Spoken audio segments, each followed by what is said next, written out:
I would like to invite na ato yun iandam ang ato na Bible. Ayaw ka Bible din. Ako na may pikuhan ha, mga kaisunan.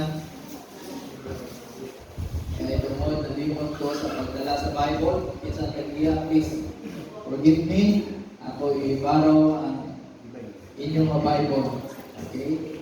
Because I am a speaker na ganahan yun nga mag-open ang atong mga kaigsunan sa ilang mga Biblia. Either na sa klase ng mga Bible, digital or sama ini ng mga Bible mga kaigsunan. Ingon sa ating scripture reading, basa na to sa 2 Timothy chapter 3 verse 1 sa Good News Translation. Nag-ingon, remember that there will be difficult times in the last days. What kind of times? Difficult times in the last days. Si Jesus Christ, before siya nagsaka sa langit mga kaigsunan, nagsulti siya sa Matthew 24 nga ingon niya mao kini mahitabo sa dili pa ko pagbalik. Ang iya nga mga signs sa iya nga pagbalik, number 1 is wars. Na mga gira mga kaigsunan. Mga gira World War I, World War II, and daghan hitabo nga war hangtod karon nga mga panahon. Na mga famines and earthquakes, mga kagutom o kuban pa man nga mga earthquakes, pestilence, sakit, terrors, signs from heavens. Before si Jesus Christ, mubalik na love grows cold. Ang paghigugma sa matag usa-usa na ay kabuna. Especially sa pagpangalaga diha sa ato Ginoo. Gamay nga mga reason, manluod kung sa pagdiha mga kaigsunan. False Christ and false prophets. Persecution, martyrdom, defection, betrayal. Na mga proclamation of the gospel sama sa atong ginihimo. That is the sign nga hapit na John lubalik si Jesus Christ. Immorality, darkening of the sun and the moon, falling of the stars, roaring of the sea, the power of heaven are shaken.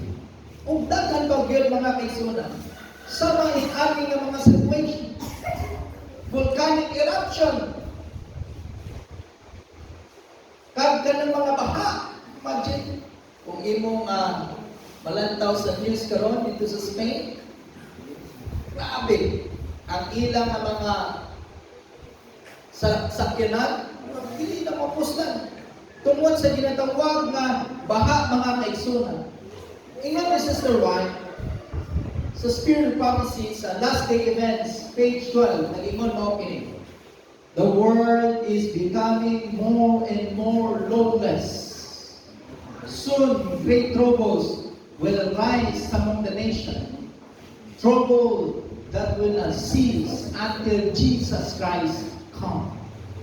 Kining ato nga mga madunggan nga mga dili ng maayo nga situation will be more and more and more mga kaigsunan until Jesus Christ come. Ang Biblia yun nagsulti nga naa na kita sa ulihi nga panahon. But the question is, how to live in these last days? Karon kabuntagon, tagaan na kamo tulo ka punto ra how to live in the last days. Then I'm gonna take my seat.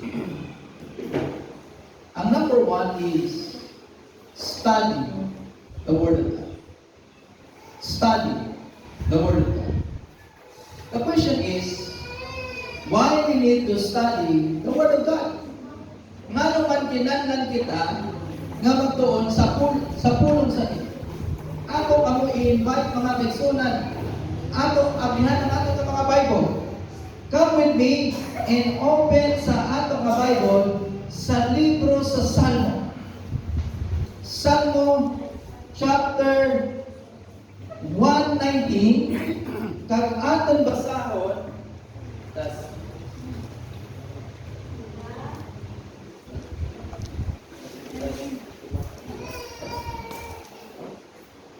Psalms 119 kag aton basahon sa verse 97 to 98.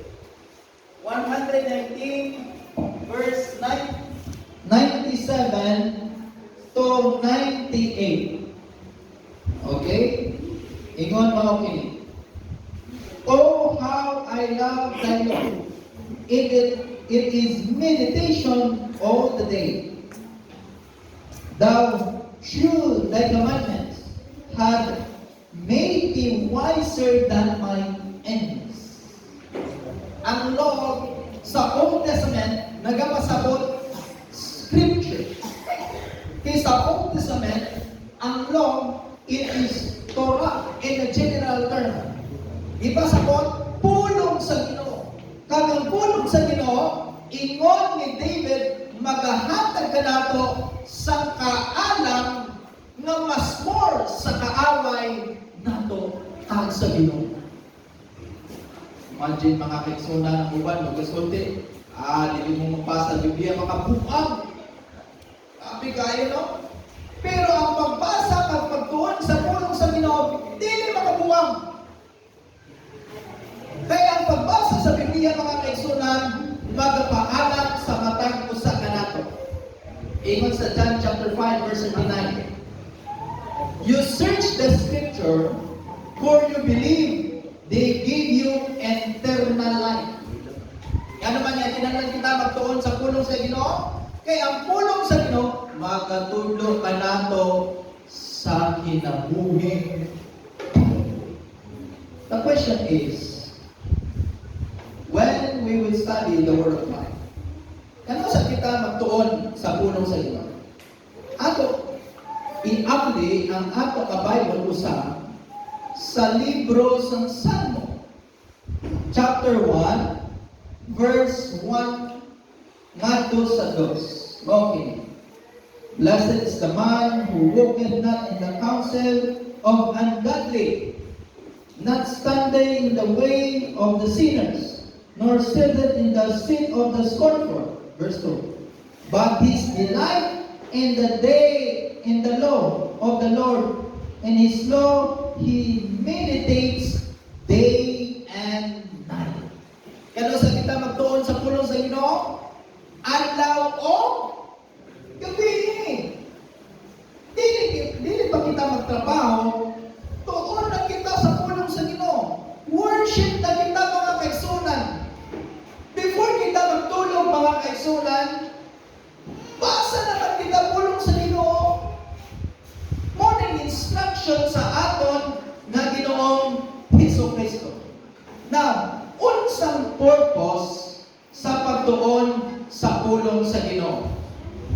Ingon sa Hebrews chapter 4 verse 12, nag-ingon mo kini. The word of God is a living, powerful.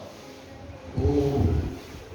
And sharpened than any two-edged sword, perishing even the division of the soul and spirit. Unsa ba yun?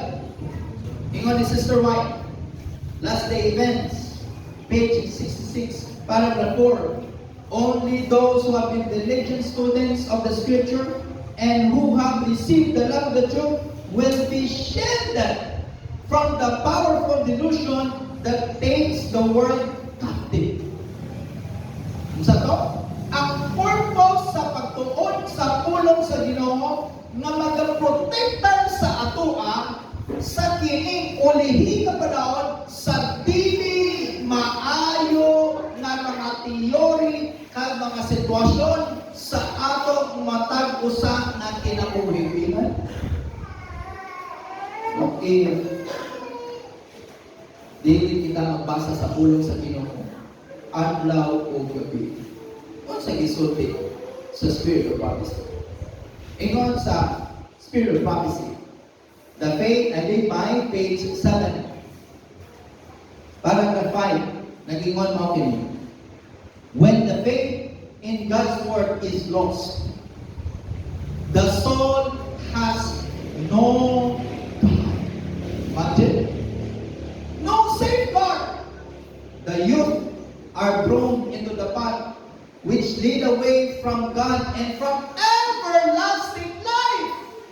Oh, kung dili di ay kita magtuon sa pulong sa Ginoo mga kaigsunan, wala tag giya, wala tay safeguard, wala tay kanang proteksyon o ang ato nga kinabuhi mawala sa presensya sa Ginoo.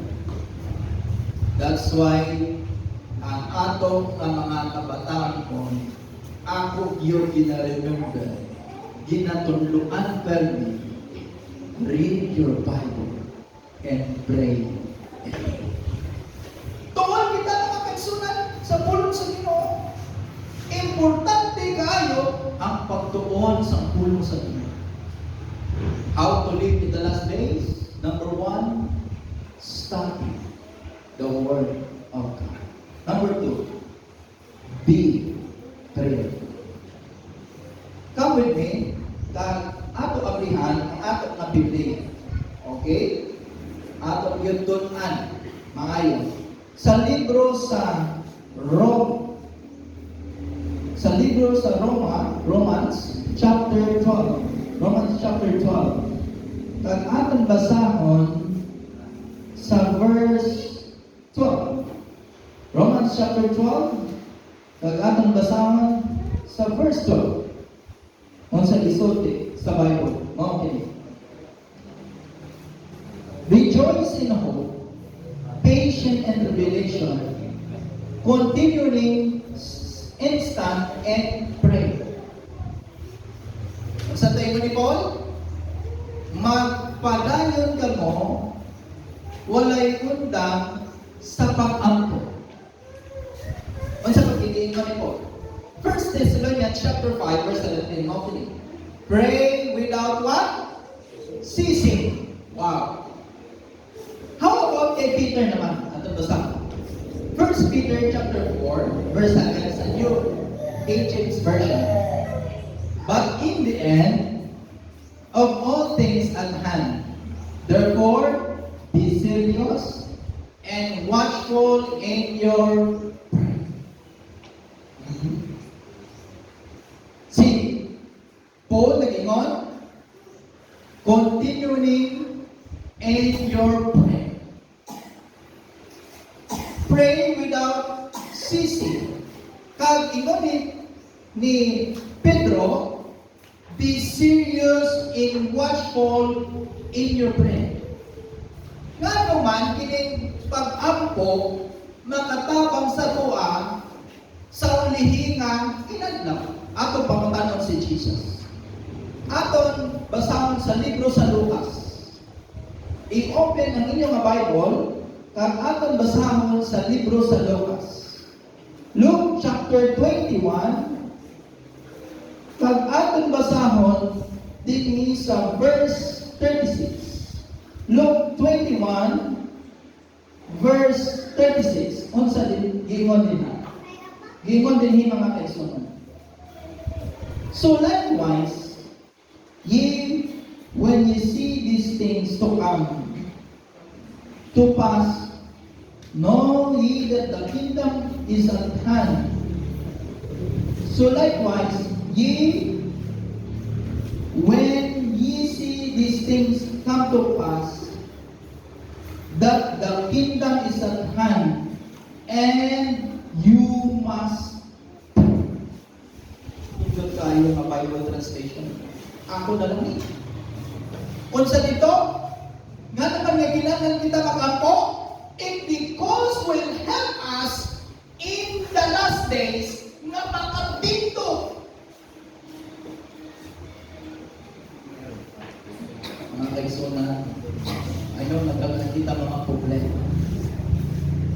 Dagan kita mga balitunan. Dagan kita mga daily maayo ng mga situation sa ating nga kinabuhi.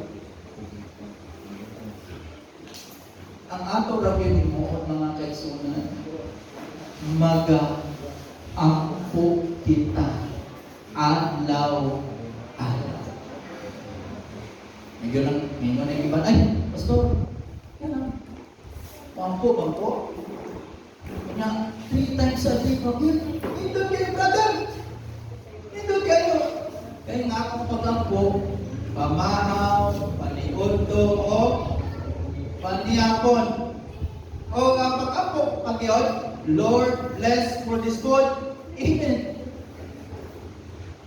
I would like to tell you, take time na mag-ampo ka sa Ginoo. Ito mga Muslim. Pila sila kabisis mag-ampo? 5. O sila na ginanila ang ilang nga tindahan. O ang ilang nga posisyon mga kaigsunan, mutuwan-tuwan ba na? Every time, makareceive sila ang po mga kaigsunan. Pero sa ato practically, reality, sa time na naay na problema, magsigi ang po. I would like to tell you, even na sa time sa kalipay, pag-ampo. Sa time na naay struggle, pag-ampo. Sa time na naay kanang murag makaingon ka na success, pag-ampo. Do not stop praying sa aton nga Ginoong Hesus Kristo. Amen? Ingon ni Sister White sa libro sa prayer. Pray, page 12, parang na 4 na ingon. Prayer is the breath of the soul and it is a secret of spiritual power. Abi, tilawin ninyo, dili pa ginaawa, tulong ka oras. Mamatay mo or dili? Mamatay. Tilawi sa dili mo. Ang inyo, ang ako, nga spirituhanon na kinabuhi kung wala ang po taga-adlaw patay. Kaya ang ingon ni Sister Juan, sa spirit of prophecy, prayer is the breath of the soul, and it is a secret of spiritual power. How to live in the last days? Number 2, be. Number 3, how to live in the last days? Filled with the Holy Spirit. Filled with the Holy Spirit. What is the work of the Holy Spirit? Unsang work sa Malaan nga Espiritu? Sa New Revised Standard Version, John chapter 16, verse 13, Mountain. The Spirit of truth comes. He will guide you into all truth. Ang work sa Holy Spirit, magagiya madto sa kamaturan. Now, kinsa ni ang kamaturan? Ingon sa Bible, John chapter 14, verse 6, Jesus said, I am the way and what? The truth. So, ang words ng Holy Spirit, mag-guide sa truth, kining truth, which means si Jesus Christ. Ang words ng Holy Spirit, mag-guide sa tanan na mga tao nga mangadto sa presensya sa aton nga Ginoong Hesus Kristo. Number 2, ang words ng Holy Spirit, Romans chapter 8, verse 26. Likewise, the Spirit also help in our weaknesses. Unsang klase nga mga weakness sa matagpo sa aton nga kinabuhi. The Holy Spirit of God will help us. Number 3, ingon sa Acts chapter 1, verse 8 na siya. But you shall receive power when the Holy Spirit comes upon you. Unsa ang words sa Holy Spirit? Number 1, magagay sa presensya ngadto diha ay Jesus Christ. Number 2, mag-help sa atua ng mga witnesses. Number 3, magahatag sa atua sa power. The question is, how to receive the Holy Spirit? Hindi kayo mga promise sa Holy Spirit. Pero paano na to ma-receive kining Holy Spirit? Number one, we should pray earnestly for the descent of the Holy Spirit. Apo kita, ingon ni Sister Mike, makita sa Evangelism 701, the descent of the Holy Spirit upon the church is looking forward as in the future. But it is privilege of the church to have it now. Kung saan na to? Seek for it, pray for it, and believe for it. Simple lang. Atong yun, iampo adlaw-adlaw nga makareceive kita sa balaan ni Espiritu. Mao gani ang ato General Conference. Dugay na anay program 777 prayer. Apo kita mga kaigsunan. Natagaan kita sa Ginoo sa balaan ni Espiritu. Number 2, Reformation must accompany revival. How to receive the Holy Spirit? Nakikita Reformation kag ato accompany sa tinatawag na revival. Ingon sa Review and Herald, February 25, 1902, nag-ingon, a revival and reformation must take place under the ministration of the Holy Spirit. Revival and reformation are two different. Revival signifies renewal spiritual life, a quickening powers of mind and heart, and resurrection from spiritual death. Kinahanglan kita sa ginatawag nga revival and reformation sa aton nga kaugalingon. How to receive the Holy Spirit? We must put away all strife and dissension. Ingon ni Sister White sa Spirit of Prophecy, if we stand in the great day of the Lord with Christ as our refuge, our high tower, we must put all envy, all strife of supremacy. Unsa na ang ginatawag na envy? Sa akong nga term, kag sa akong nga definition, kung makita ko siya, murag magubang ang ako ano. Murang envy. Ingon ni Sister White, in order nga kita makatindog kag makareceive sa Holy Spirit, kung amon natong ginatawag na envy o envy nga kinaiya sa mata usa ka nato. Number 4, love one another.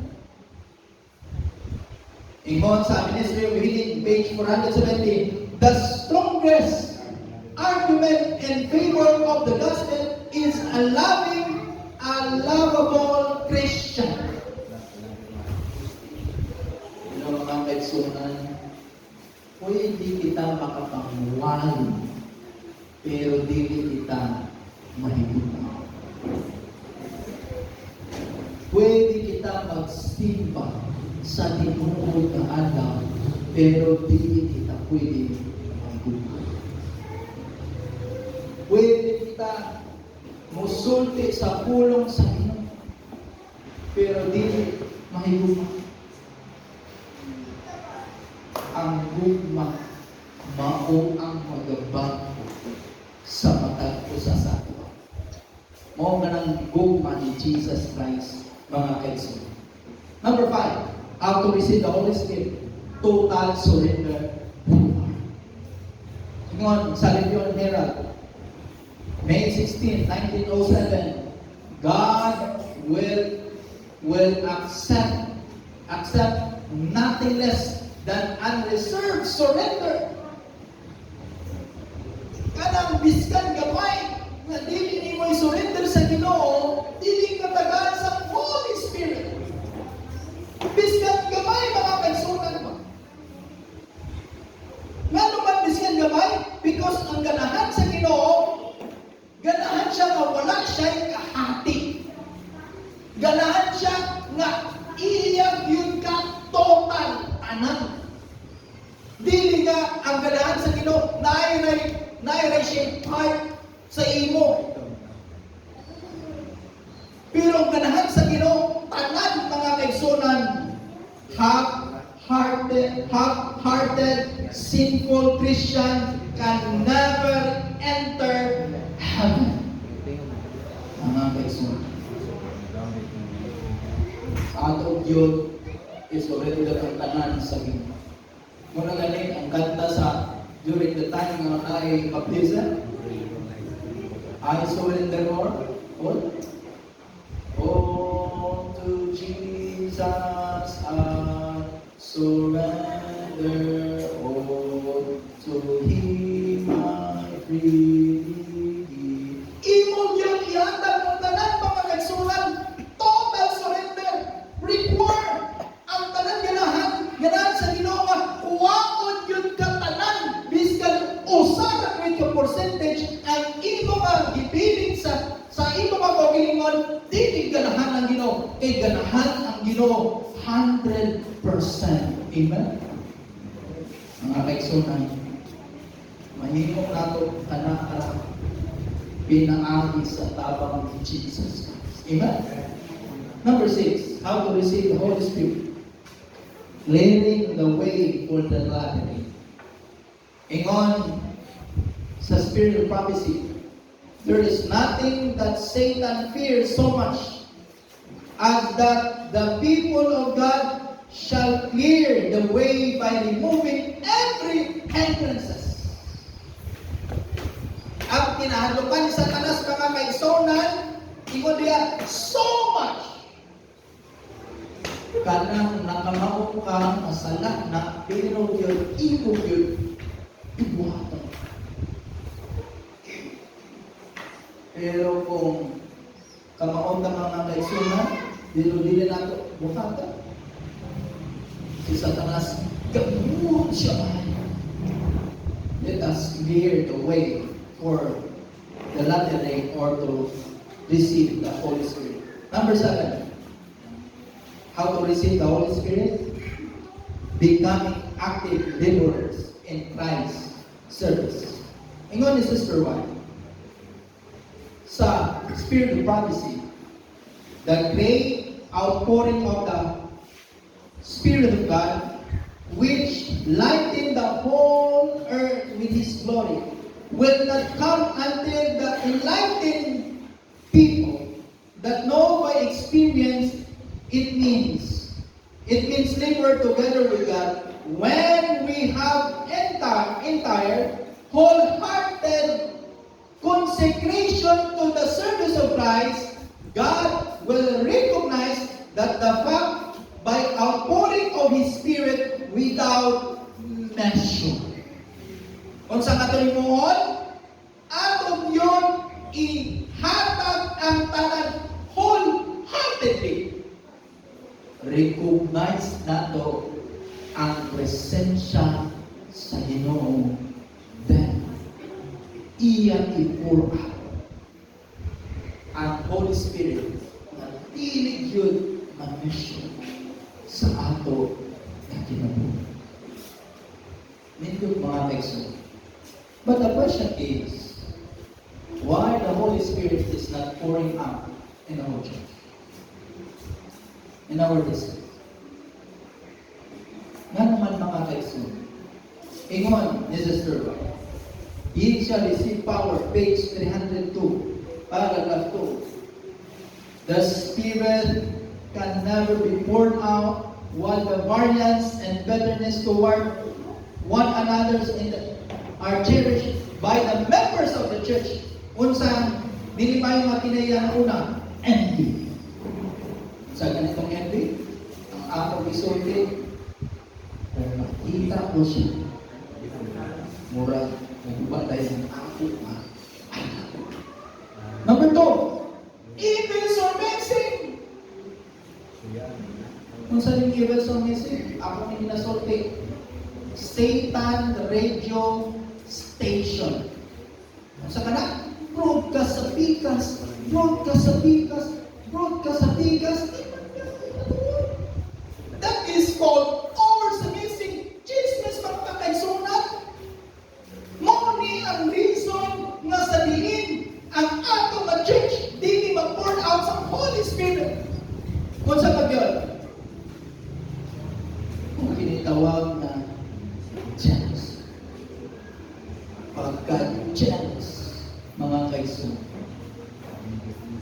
they effectively bar the way against the Holy Spirit.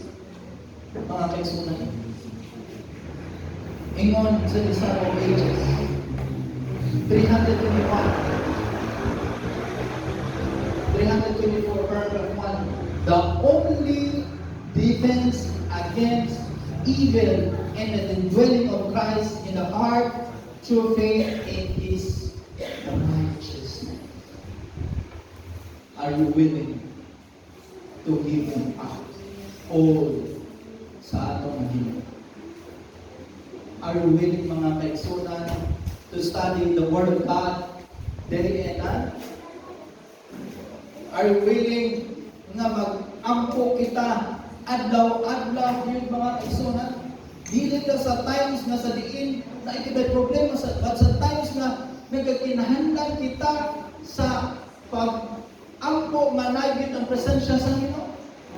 Are you willing nga mag-feel kita sa Ginoo nga Holy Spirit?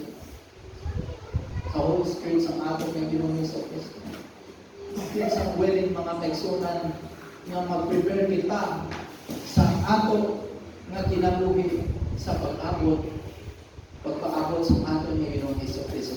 Ginoo ka sa ato. Kung willing kita, mga kaigsunan, I would like to invite everyone na magtindog kita. Kag ako